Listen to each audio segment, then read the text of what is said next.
In this video, I'm going to show you how you can delete rows and columns in Microsoft Word tables. If you'll find this video helpful, please like and subscribe to this channel.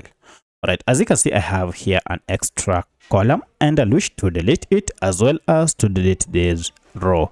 To delete the column, it's pretty simple. Just go ahead and hover over it or hover over the last cell, and then when you see this black cursor, go ahead and click on it, and here click down and select all the column that you wish to delete.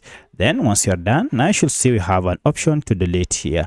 If you click on delete table here, you can see you have an option to delete either cell, column, row, or even delete the whole table. For my case, I want to delete the column, so I'll click on delete column, and as you can see now the column has been deleted. Now to delete this row, I'll also go ahead and do the same.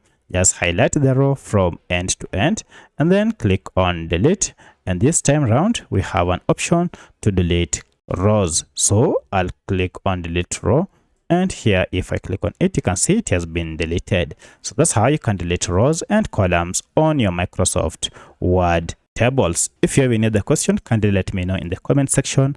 Otherwise, thanks for watching and let's meet in the next video.